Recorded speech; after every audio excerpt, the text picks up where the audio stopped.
Okay, we are live. Fantastic. Well, my name's DC O'Rourke, and I run the podcast Hauntingly Yours, a podcast for the paranormal. I have two very special guests with me this evening. I have Dr. Kristy Sumner of Soul Sisters Paranormal, and then I have Miranda Young from the web series Ghost Biker Explorations. Ladies, thank you so much for coming on. Thank you, Denny. We appreciate it. Yeah, thank you for having us. Oh, yeah. Absolutely. My pleasure. So, to kick things off, why don't you just tell us a little bit about yourselves? Absolutely. So, as you mentioned, my name is Kristy Sumner, and I'm the founder of Soul Sisters Paranormal. And it's a team that I started with my twin sister, our younger sister, and then two female family friends. We started that in 2013. And we've been going around the country looking for historic and haunted places that we can investigate and then document those historical narratives. Fantastic. And my name is Miranda Young, and they call me the Ghost Biker.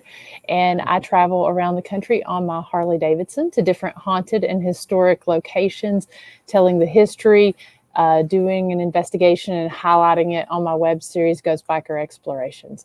I'm primarily a solo investigator, but I do collaborations with groups such as Soul Sisters and several different other smaller groups. Mm-hmm. That's great. Yeah, absolutely. Teamwork makes the dream work, right? That's right. Absolutely. Yeah. Especially when we can do it with somebody's, as amazing as Miranda.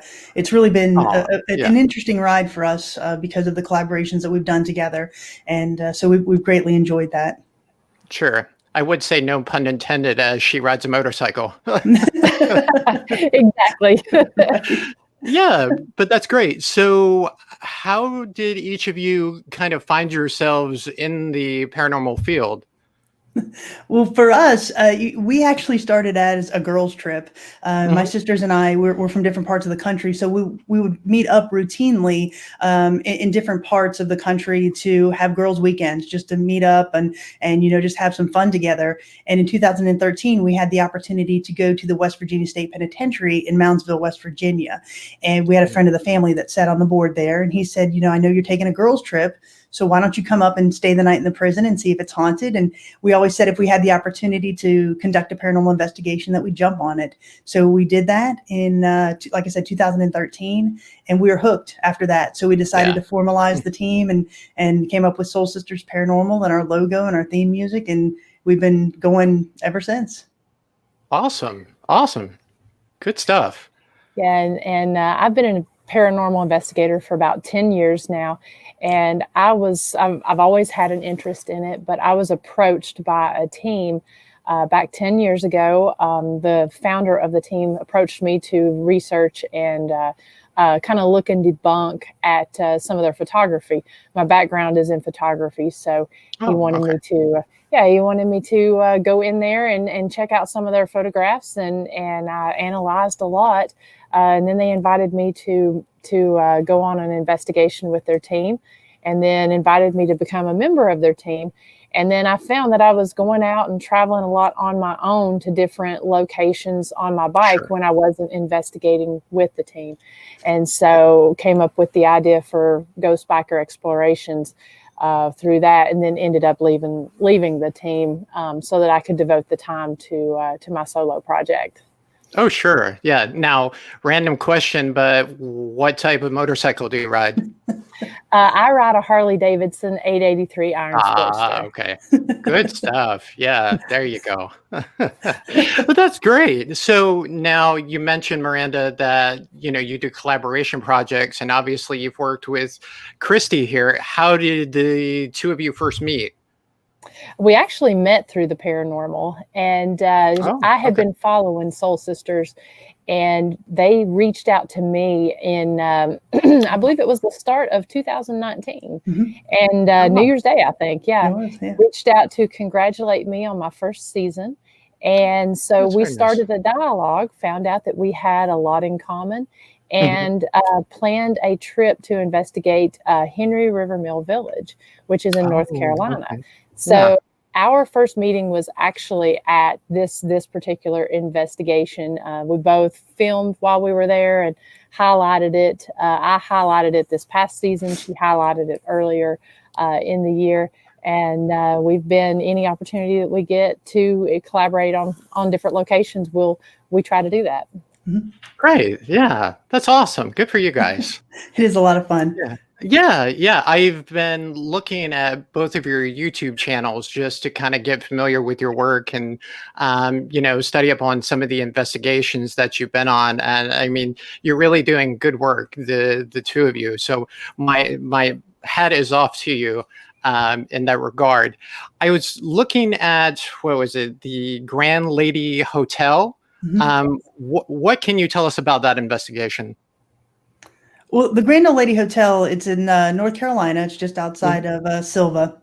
And it's just an amazing location. It was built in 1905, and it was built primarily to welcome guests that were on the railroad that was built there in Balsam. And now it's operating again as a hotel. It's got about 50 guest rooms, and we were fortunate enough to get the hotel for the entire weekend. So it was just myself, my twin sister, and the ghost biker, and so we just had an amazing experience there. Miranda investigated on Friday night and had some compelling evidence, and so and then my sister and I, we took the second night, and again the evidence that we've captured there was extremely compelling, and it was a unique investigation, again, because we had it for the entire weekend. We're the only people on the property, and the spirits that we feel that we communicated with were just there, really, we feel, to tell their story. There was nothing malevolent or negative that we felt in the area, but they were willing to tell their story to us, and we captured just some compelling evidence over those nights of investigations. Wow, that's great. Yeah, it was really cool to be able, because we both investigated separately, but then also ended up doing some experiments together. Mm-hmm. And it was great because the activity was just good, solid, what I would consider positive activity. And, it was really cool to be able to see the different tools actually working together. And, like if we had flashlight activity, we actually also had activity on the EDI box. And if we were getting stuff on the SLS cam, we were also getting activity on the EDI box, showing fluctuations in temperature and EMF readings at the same time. So it was really interesting to get that type of activity on multiple tools. And, it was just good, solid activity the entire weekend. Mm-hmm. And I see that Vicki asked a question, and thank you all for watching. Yeah. So Vicki asked the question, what was our favorite room or spot there? And for me personally, I would say it was Henry's Hall and the bank of rooms that really encompassed that hallway. So that would be on the third floor, the southwest corner of the building. And the area there was just, it just had a complete array of different things that we were able to pick up. Everything from 13 hours of door knocks and slams and bangs when we weren't in the area. We were able to Miranda's point, we picked up several things on the SLS camera in conjunction with the EDI box. So when we're seeing those stick figures on the SLS camera and we're asking it to touch the EDI box, we kind of have a split screen view of the SLS camera, and you can see the stick figure touching the EDI box and then the EDI box going off in the background. And then we were able to capture some very compelling EVPs, both what we feel is intelligent as well as residual. So for me, I'd say Henry's Hall was the most compelling area of the hotel, but the whole hotel had activity. Yeah. And I'll echo that as well. The third floor as a whole was very active. I would have to say that probably Henry's Hall was the most interesting to me because it was consistently active throughout. And then also, I called it the children's area. It's not a specific children's area, but it's where we were getting just, a corner where there were a bunch of children playing. So you definitely, the third floor in Henry's Hall was probably my favorite as well. Mm-hmm. Fantastic. Vicki, thank you for that question. Absolutely.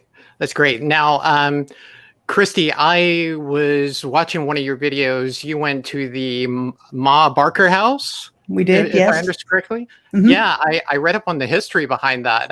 Absolutely amazing history. I'm a big fan of the old, black and white gangster movies with like Mhm. James Cagney and Humphrey Bogart and those guys. So Old I school. was, yeah, I was totally into that. What can you tell us about the Ma Barker house? Well, the Ma Barker house was just a fascinating investigation all the way around for us. My grandparents actually lived about 6 miles from the original shootout location, and this occurred in Ocklawaha, Florida, and this happened in 1935. And so, Mhm. from the end of the 1920s into the 1930s, the Barker Karpus gang was the most prolific gangsters in America. And so, J. Edgar Hoover had just formed the Federal Bureau of Investigation, and he was hot on the trail of these bank robbers turned kidnappers, the Ma Barker gang. And so the gang decided in the end of 1934 to split up, and Ma and Fred Barker went down to Florida, Ocklawaha, Florida, and they rented a house, this little nondescript lakeside house under the name of Blackburn. And the original owners had no idea who they were renting it to, but J. Edgar Hoover tracked them down to this location. And on January 16th, 1935, a shootout ensued. It was the longest shootout in FBI history. It still holds that moniker today. And Fred and Ma Barker were killed in that shootout. They were killed in the upstairs bedroom of that house. And after the shootout, the original owners had the wherewithal to maintain the house in that condition. So when you walk in today, there's bullet holes in the walls, there are bullet holes in the pictures, they've got bullet holes through the furniture. And so when you walk into it, it's really like stepping back in time into the 1920s, 1930s.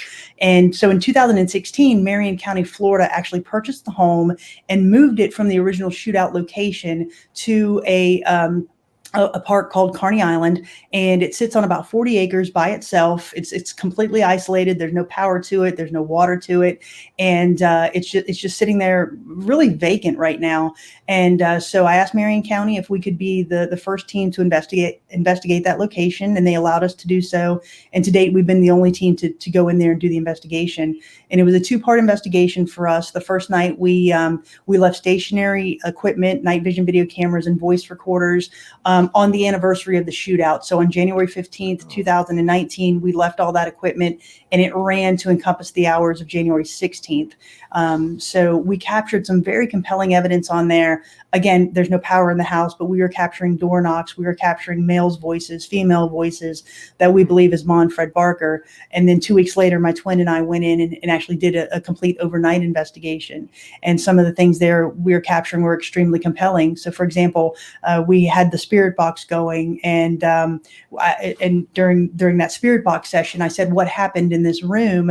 And of the spirit box, it said, "They murdered us. We the ones dead." And so then after that, I said, "Can you say the name Blackburn," which is the alias that they used to rent the house? And through the spirit box came the word Blackburn. So for us, it was a great investigation, and one that we're really proud of. Yeah, I definitely would be if I were in that situation myself, 100%. Yeah, that's fantastic. Wow. Mhm. Vicky says, "I want to go so bad." It's a great Yeah, location, Vicky. yeah, it sounds like a great location. Now, and this is for both of you. What has been your favorite investigation so far, whether it's a solo or a collaboration project, either or? Hmm, that's kind of a tough question for me, but I would have to say probably my favorite investigation that I've done so far, and it was actually something a little bit different, but I highlighted it this season of season 3. It was episode 2. I investigated in a very, very small area known as High Cliff, Tennessee, and it was the 1944 troop train accident. And this accident was it was the worst troop train accident in America, and ranked in the top 25 most tragic train derailments.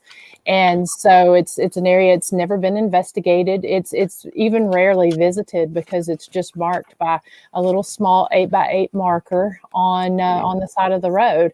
And so I actually found it while I was out riding my motorcycle. Saw the sign on the side of the road, and then started researching it. and actually had to, it's such a twisty mountain road that there's not even a spot to pull off. And so I had to go up the road probably, I think it was about a quarter of a mile from the sign, and then actually hike down off this hillside down to the river and find where the accident took place. And so because it was the type of area that was in, it ended up being a daytime investigation. And, the road was up on the hillside above, and you've got the water noise. So you've got the road noise and the water noise. I had to get creative with the way I did my investigation. So I loved it because I was able to highlight that history, which was something that I felt was sort of forgotten about or maybe not known just because of the small sign. And then also just the style to show people that it doesn't have to be investigated of a night to be an interesting location. And it doesn't have to be what you would typically think your investigation would be like. And I didn't even expect to get a whole lot of evidence during that one, but actually caught some pretty compelling things. The spirit box was very quiet during the whole investigation, except for at one point. And so I knew it wasn't radio communication coming through just because of the area we were in and the fact that it was so quiet. But we knew that the wreck site was down the river. I just wasn't able to get to it at the moment, or get as close at the moment, because it had flooded. And the one thing that we caught on the spirit box was the word waterfall. And so the very next week, I went back to where the waters had gone down. I went down and hiked on down across these rocks, and there was the train site right there at a waterfall, which was pretty cool. And then also I had an amazing spirit rod session with the dowsing rods. So yeah, that would probably be my favorite as far as investigation, but my favorite location is the Grand Old Lady. Okay, very nice. Yeah, thank you for sharing that. And I'd have to say that my locations would be historically Fort Mifflin. I'd say that was our most amazing location there, just because you've got this amazing fort that was built during the Revolutionary War. So to be able to get into that location was fantastic for us. I'd say as far as paranormal activity, I would have to say the old Gilchrist County Jail in Trenton, Florida, which is about an hour west of Gainesville, Florida.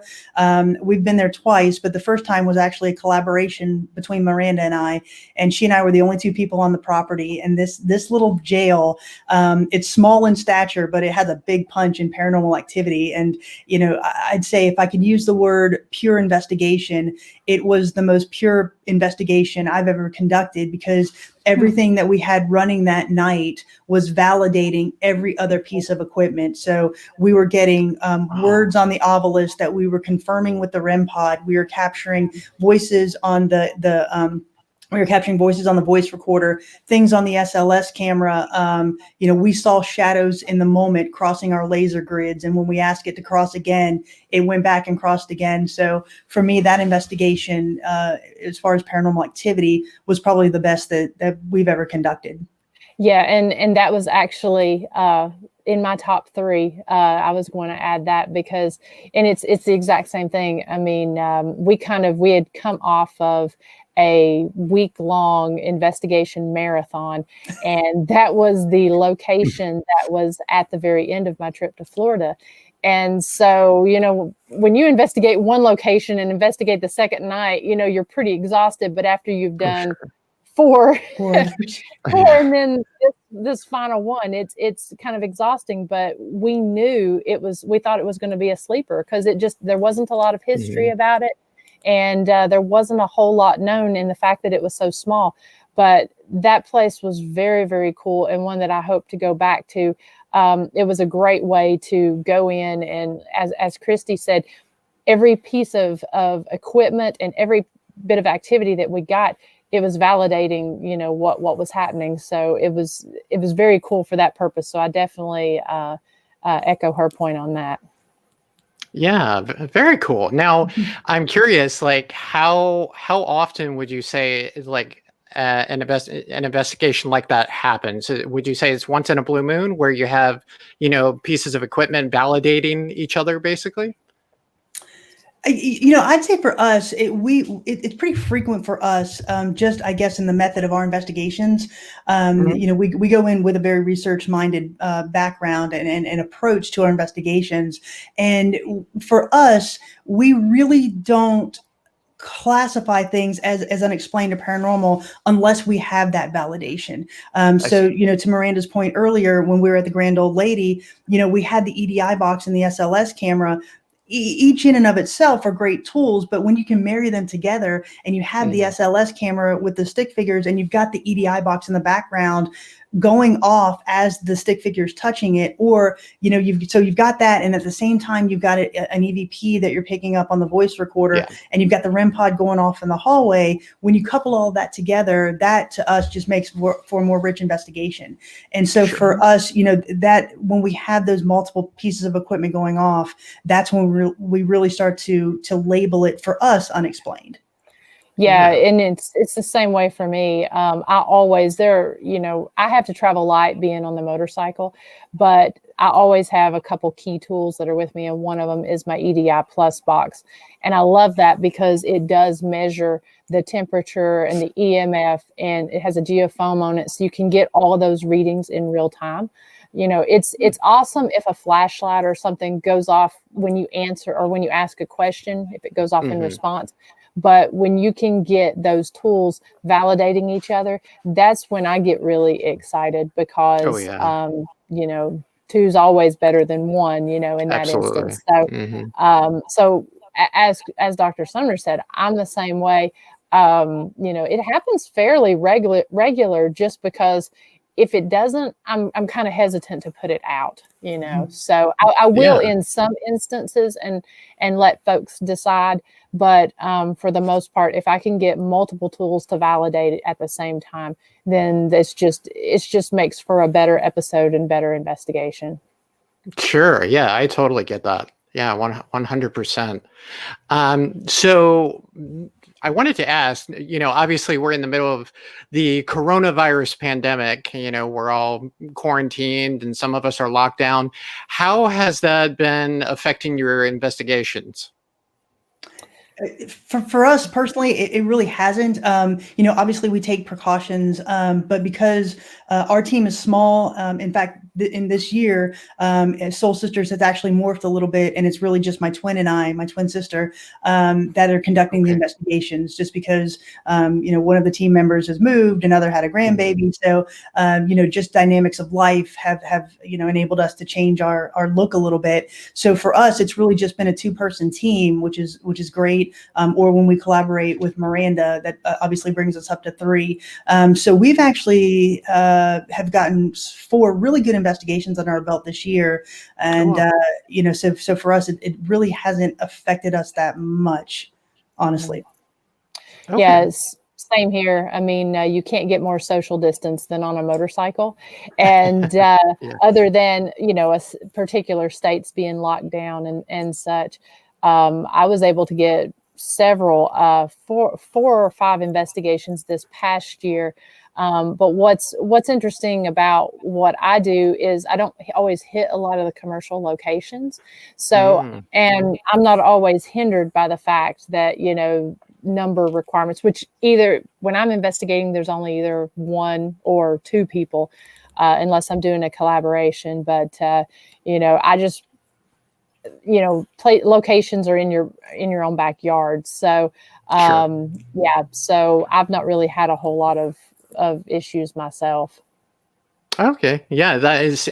I was just curious because I Mhm. know everywhere is different right now. So it's really hard to say. I know we're all trying to be safe and get through this and go back to having somewhat normal lives. So, Mhm. yeah.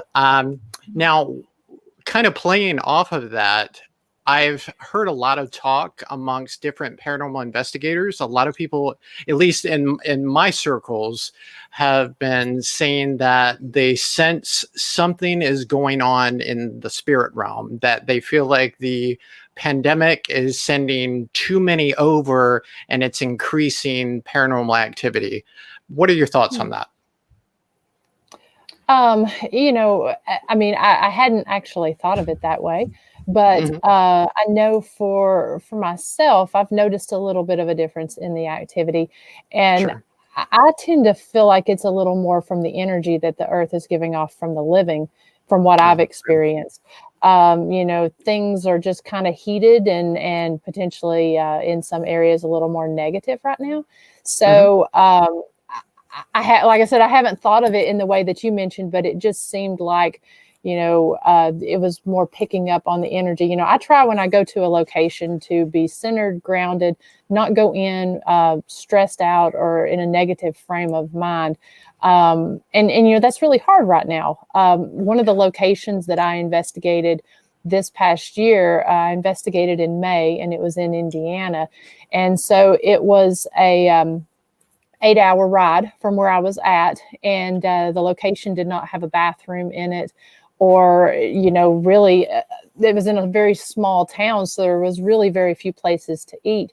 And so at the time, restaurants were closing really early, and they didn't have the dining areas and stuff open. So we had to figure out, in the past, the owner of the location said, to use the bathroom, you can just go 10 miles down the street to this gas station to use the restroom. Well, those things weren't open. So, when you're having to worry about different things like that, that's kind of out of the norm, it can put you in a different headspace when you go into some of these different locations. So for me, that's sort of what I attributed to, but that is definitely a very interesting point that I had not thought of.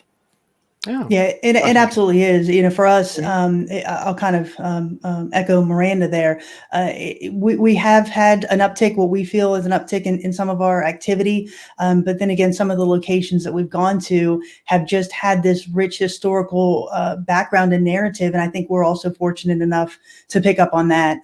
So whether or not it's because of the pandemic or because of, what's going on in the world today, I can't really speak to that. But I do know that we've been very fortunate enough to find some very compelling evidence in the locations that we've gone to this year. Right. Okay. All right. Good stuff. Here's a question. So obviously we're talking about spirits right now and crossing over. Let me ask the age-old question. Why do spirits come back? Thoughts? Well, for me personally, I have actually a 3-part theory on that. Okay. I don't think it's so much that they come back as that they never really left.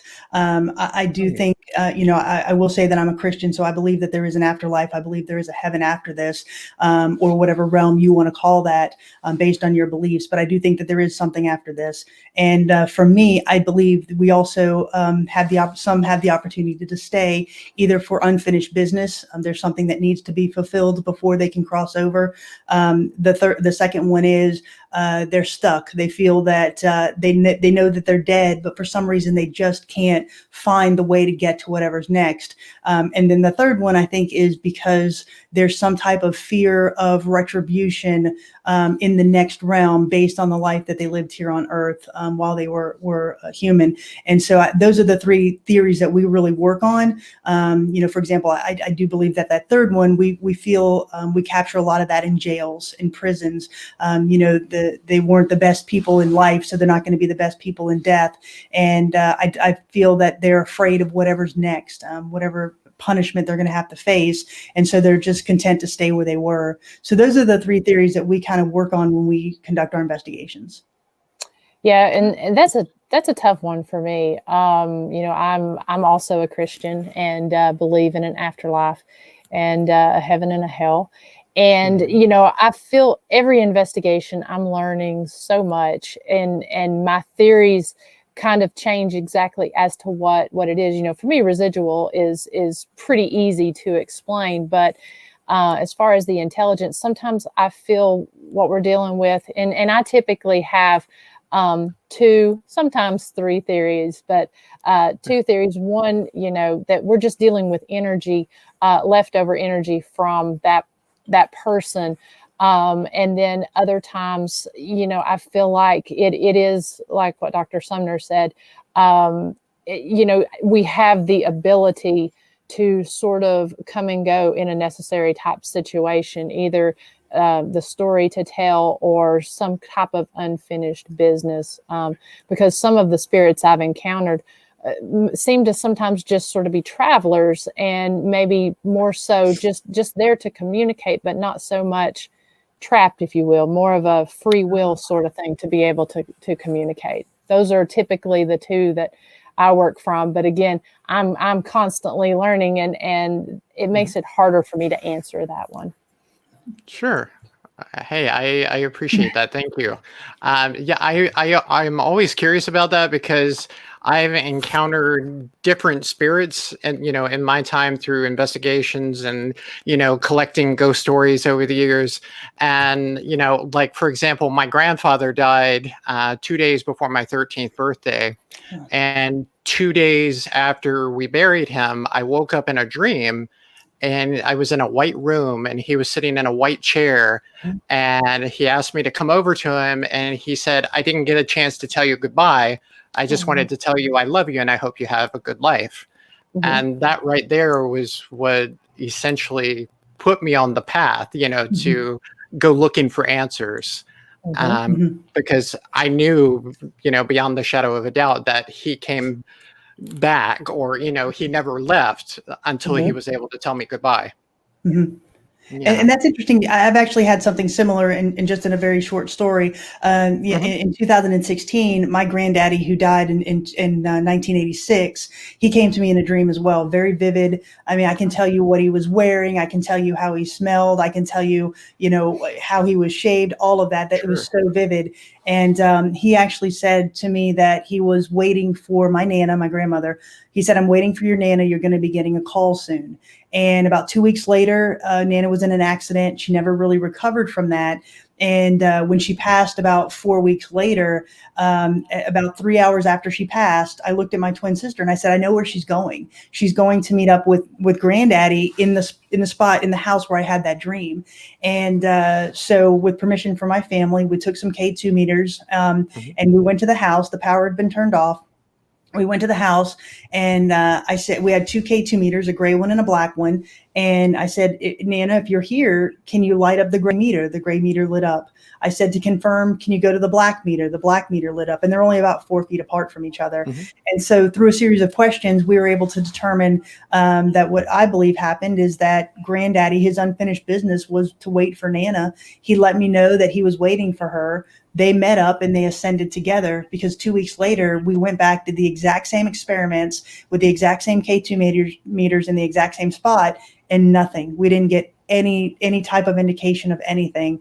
And so for me, it was a very comforting, peaceful dream and experience. So to your point, absolutely, I believe that is absolutely the case.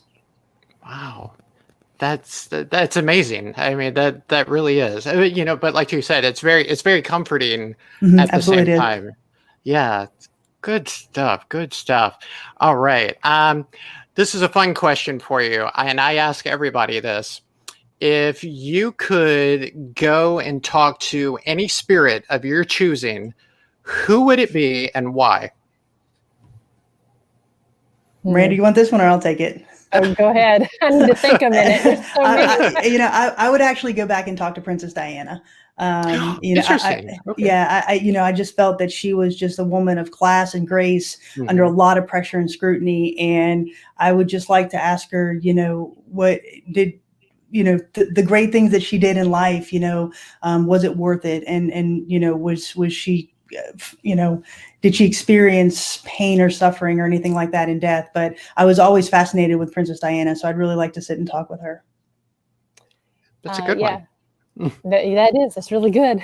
Yeah. I would have to probably say my grandmother. I was very, very close with her, and I attribute a lot of what I do to the way that, she lived next door to me. So, I was down there every day sitting on her porch listening to her stories, and she really instilled the importance of storytelling in me. And so a lot of that is what I do. And she passed away in 2003 when I was 23 years old. But these conversations took place from the point from when I was a young child. And so And she was always, when she passed away, she was 95 years old, and she had a very crisp mind. I mean, her stories that she told me when she was 95 was the same that she told me, 10 years, 15 years earlier.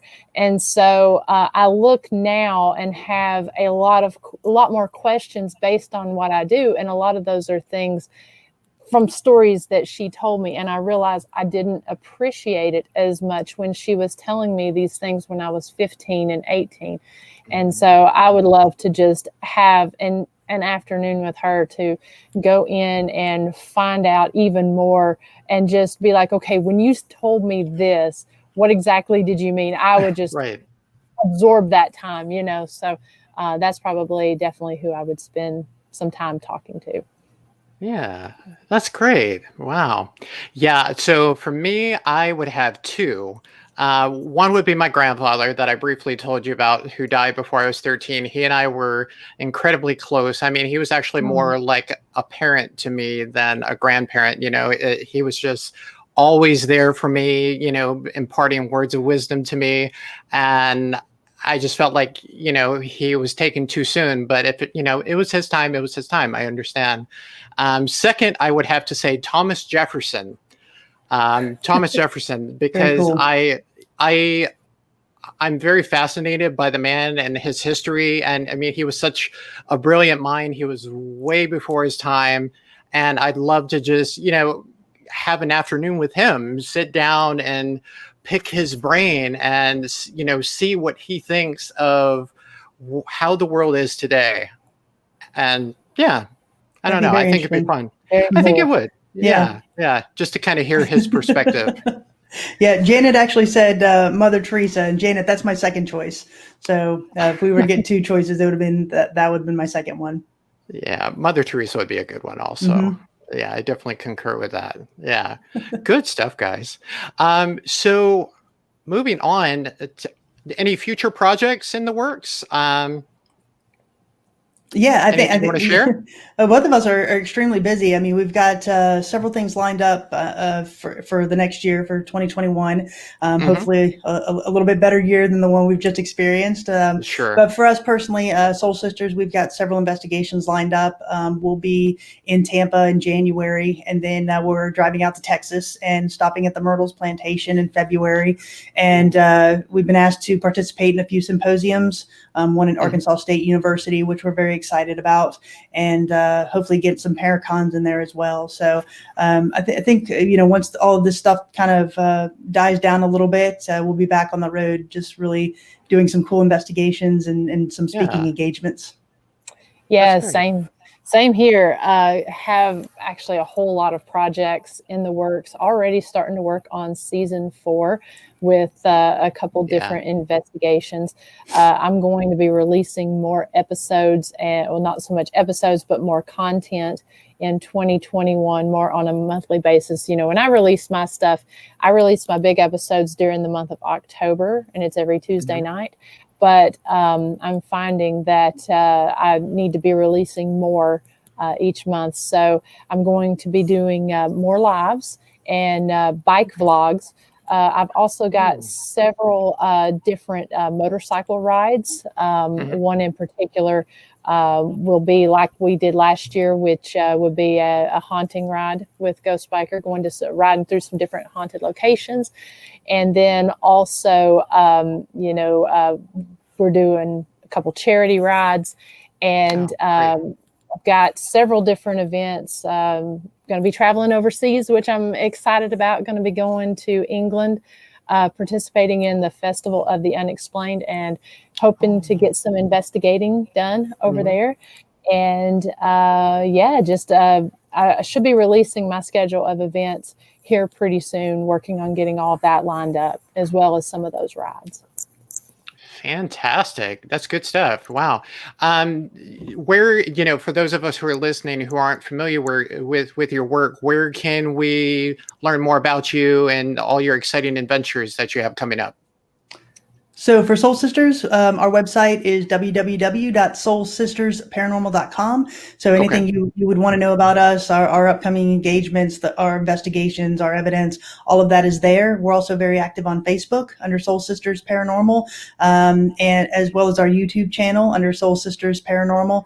And we dabble a little bit on Instagram. I'm not the greatest with that yet, but we are on Instagram. I'm still trying to figure it out, but you can find us pretty much anywhere under Soul Sisters Paranormal.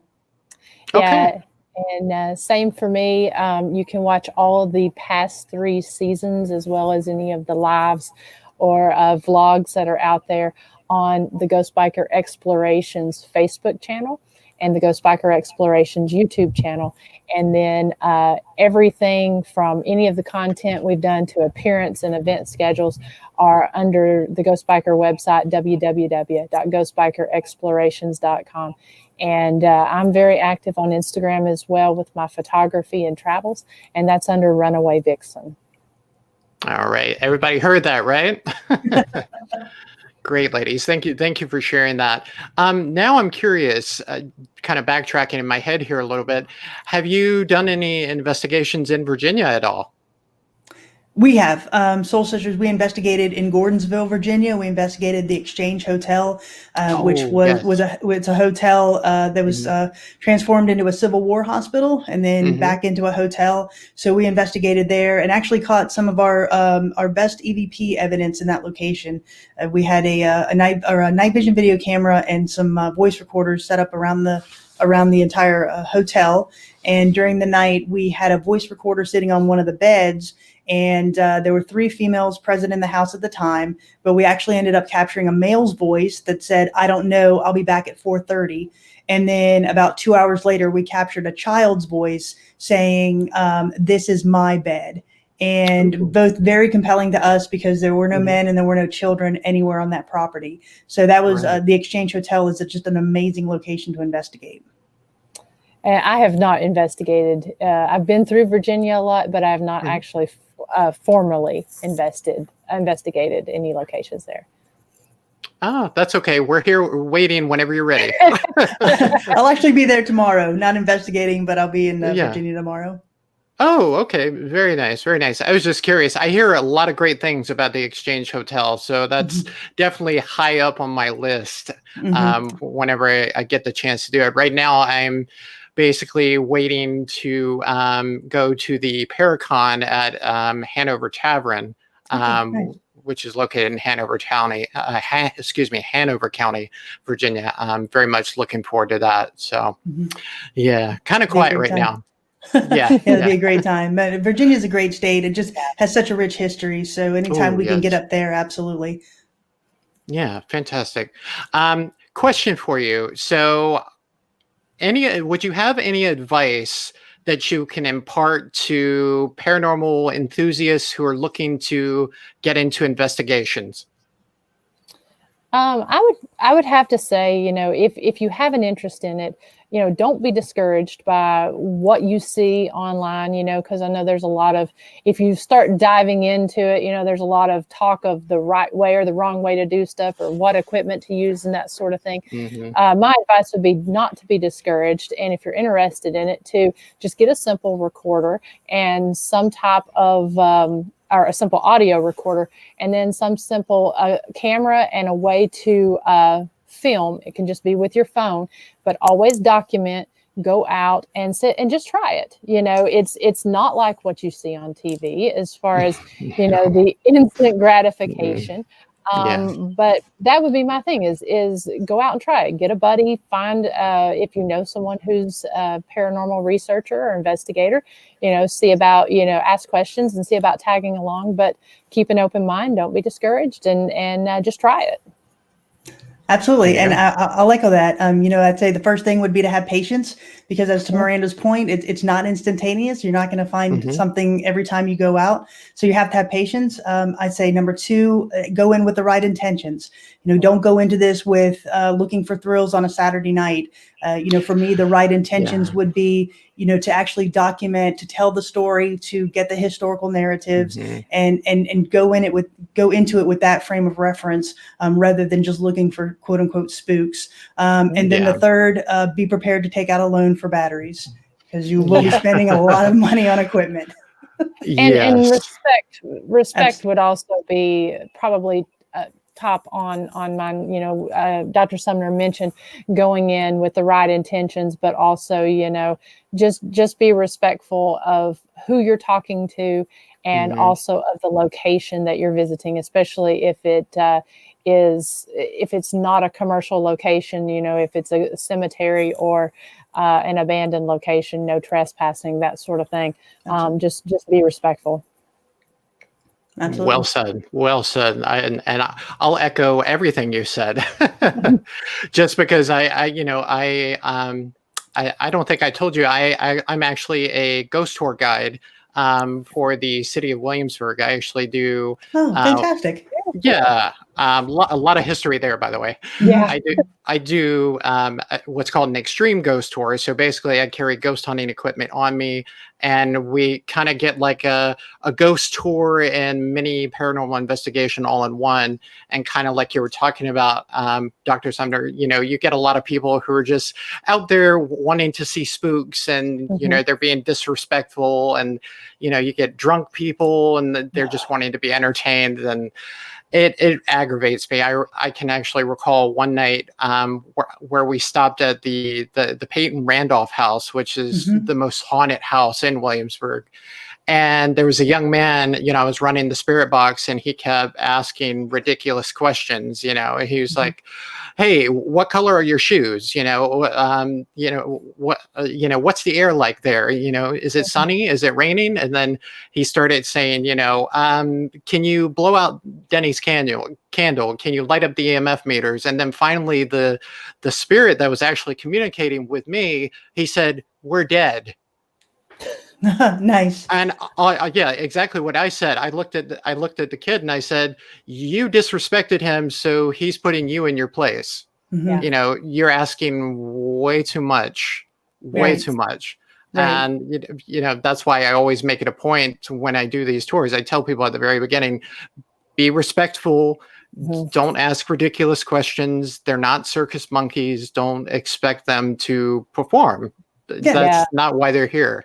And I'll tell you, that's why in that episode that I mentioned about the 1944 troop train accident, I made it a point.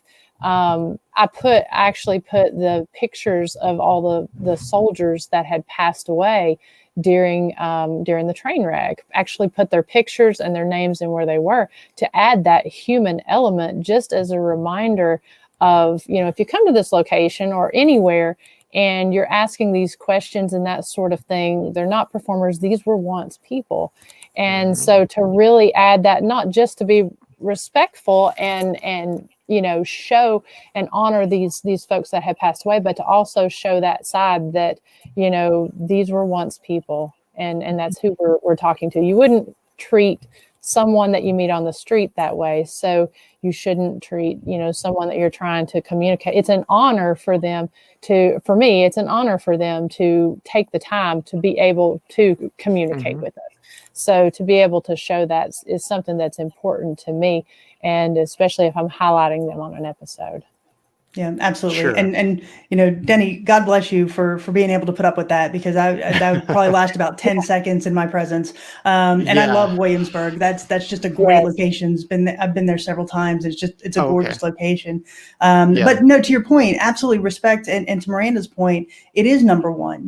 When you watch any of our episodes, we always say, we're here to tell your story. We want to tell your story. Will you allow us to do that? And because we feel that the entities that we are speaking with had that human experience, had that human existence. And, we want to acknowledge that experience and respect them for what they are now. So absolutely. Sure. And back to Miranda's point, respect is absolutely key in what we do. Yeah, and that's interesting because I actually do the exact same thing. Not only when I'm doing tours, but when I'm doing an investigation. Once I get the spirits talking to me, I tell them that I'm a storyteller. I'm here to hear what you have to say, and hopefully be able to pass it on to the living, and let people know that you are here. And I want people to respect you. And I can actually recall I was doing an investigation at it was a 17th century Episcopalian church, and I was in the cemetery, and I had a male spirit talking to me. He asked who I was. I said, "My name's Denny. I'm a storyteller. You may not know what that is." And he said, "Tell stories." And I said, "Yes, tell stories." And he said, "To other people." And I said, "Yeah, you get it, 100%. That's very cool. Absolutely. Yeah. And what both Miranda and I do, and I think we both pride ourselves on this, is we do a lot of historical research before we go to these locations to It's very get the important. background story, to understand who we're talking to and understand their experience and what they went through and why we would be communicating with them. So Sure. we're both very good at picking trigger items that relate to that historical narrative as well as to the historical figures that we're trying to communicate with. And so I think that's why both of us have been very successful in getting the evidence, the quality evidence that we've gotten. It's because we go in with that level of respect, and we go in with the acknowledgement of this is who we think you are. This is what we think you would need or want. For example, when we went to Fort Mifflin, we tried to communicate with the spirit that was in what was a solitary confinement cell. And so we figured, what would somebody in a solitary confinement cell want? Water, food, and cigarettes. And so we took those down in there with us, and we left them for that individual, because we wanted to respect them and what they went through. So, Miranda and I, like I said, I think we're both very good at that. And it's something that we really pride ourselves on. Yeah, absolutely. I would totally pride myself 100% on that. Sure. Yeah, I'm a total history nerd, so I always do my research. And that's one of the biggest compliments I get, with my podcast. People go, "Wow, you really went all out and dug into the research and tried to offer some kind of explanations for the hauntings that are taking place at these different locales throughout the world." So, yeah, I get where you're coming from. Yeah, I definitely do. Yeah, absolutely. that's great. And I think I can speak for Miranda when I say that's always been our biggest compliment that we get from others who have watched our videos, is that we take the time to do that historical narrative. Yeah, I can see why. Yeah, absolutely, ladies. All right, is there anything you would like to share before we wrap this up? Any final thoughts or? I would just like to say thank you so much for having us, and thank you to everybody who has left the comments or have responded to what we've been saying. It's really heartfelt for me to say thank you to everybody who's been watching, and our fans are amazing. Yeah. So we really appreciate that support. Yeah, and same here. It's always exciting when you post an episode or put it out there, and people are coming and commenting about either things that they've seen or they catch while they're watching your video that maybe we didn't hear, and then also that they enjoyed it, or that maybe they learned something about a specific location. Sure. So it's always awesome to get that interaction. And and I sincerely appreciate that, because I'm just out there documenting my travels and what I'm doing. And so for people to find that interesting, and that they not only want to watch but also share, that means so much. And that's just a big thank you is what I would like to say. Absolutely. And it looks like Robin just said #biggest fan. I don't know. You may have to arm wrestle Janet, but no. Again, thank you all very much, Robin, Eric, Vicky, Janet, Sarah, all of you, everybody who's taken the time to watch and comment tonight. We just can't thank you enough. Yeah, and I'll throw in some additional thank yous. I appreciate everyone who's tuned in, commented, and participated in this discussion. It's added to the flavor of it all, and I really appreciate it. Ladies, it's been great chatting with each of you, but I'm afraid that's all I have for you. I promised you about an hour. I don't want to take up too much more of your time. It truly has been a pleasure. Thank you so much for coming on the show, offering insights into your lives and what you do within the field. I appreciate you. And if you ever want to come back on the show at some point, I'd love to have you on. Well, thank you. Very much appreciate it.